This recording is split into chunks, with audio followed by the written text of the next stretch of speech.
మా తుగ్లక్ బ్రోకి షమ్మి అక్క Christmas and new year wishes చెప్పలేదని చాలా ఫీల్ అవుతున్నాడు.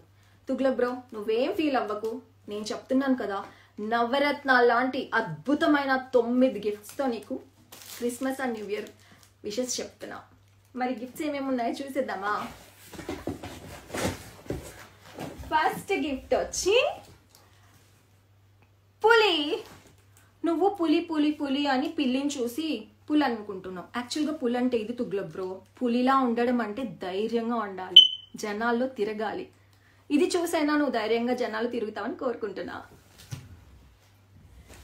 Next chickies Tughlaq bro. మన స్కూల్లో పుచ్చిపోయిన పురుగు పట్టిన చిక్కీస్ పంచాం కదా, ఇవి అలాంటివి కాదు, చాలా క్వాలిటీ ఉన్న చిక్కీస్. నువ్వు తిను, నలుగురికి మంచి చిక్కీస్ పంచు. నెక్స్ట్ మన ఫేవరెట్ బటన్. గత 4.5 సంవత్సరాలుగా బటన్ నొక్కి నొక్కి నొక్కి ఆ బటన్లన్నీ అరిగిపోయి ఉంటాయి తుగ్లక్ బ్రో. ఇదైతే ఫ్రెష్గా కొత్త బటన్. ఇది చూసి నీకు కొత్త కొత్త నూతన ఉత్సాహంతో మంచి ఆలోచనలు వస్తాయని ఈ బటన్ గిఫ్ట్గా ఇస్తున్నా. నెక్స్ట్ ఇదిగో, ఆ యేసయ్య ప్రభు ఆశీస్సులతో నీకు పట్టిన పిచ్చి మొత్తం వదిలిపోవాలని ఈ టాబ్లెట్స్ ఇస్తున్నావు, టైంకి వేసుకో. నెక్స్ట్ ఇంకొక ఫేవరెట్ నీది. ఓ ఆడదాం ఆంధ్ర కోసం హాకీ ఆడితే గొడ్డలు ఇచ్చారేంటి తుగ్లక్ బ్రో, నీ పేరు చెప్పగానే ఇది ఇచ్చేశారు. సరే ఎనీవేస్, యేసయ్య జీసస్ అంటే శాంతికి చిహ్నం కాబట్టి మన కోడి కత్తి ఇలాంటి గొడ్డలి వద్దు తుగ్లక్ బ్రో, పక్కన పడేద్దాం. ఇంకొకట యానిమత్యం. ఎర్రగడ్డ ఉల్లగడ్డ, బంగాళదుంప ఉల్లగడ్డ ఎర్రగడ్డ. ఏంటో తుగ్లక్ బ్రో, నేను ఫస్ట్ క్లాస్ స్టూడెంట్ కాదు కదా, నాకు అర్థం కాలేదు.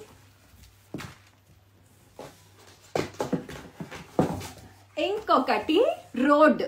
నువ్వు బాగా చదివేసి నీకు గుంటల రోడ్లకి మంచి రోడ్లకి తేడా తెలియకుండా అయిపోయింది. అదే పాతకాలంలో ఒక సామెత ఉండేది కదా, చదువుకున్న వాళ్ళు చదువు ఎక్కువైపోతే చింతకాయలను చూసి వంకట్టింకర కాయలు అంటారని. అలా అయిపోయింది నీ పరిస్థితి. అందుకే రోజు రోడ్ని చూస్తూ ఉండు, ఫ్రేమ్ పెట్టుకుని, మంచి రోడ్లు ఏంటో తెలుస్తూ ఉంటాయి. ఇంకొకటి పుస్తకం. ఇదేంటంటే తల్లిని పూజించు, చెల్లిని ప్రేమించు.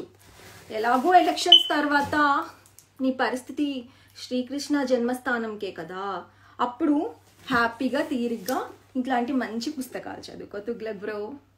ఎనీవేస్, జీసస్ ఆశీస్సులతో నీకు పట్టిన పిచ్చంతా వదిలిపోయి శవాల దగ్గర ఏడుపుల దగ్గర నవ్వటం మానేసి మంచి జీవితాన్ని గడపాలని, ప్రభు ఆశీస్సులు నీ పైన ఉండాలని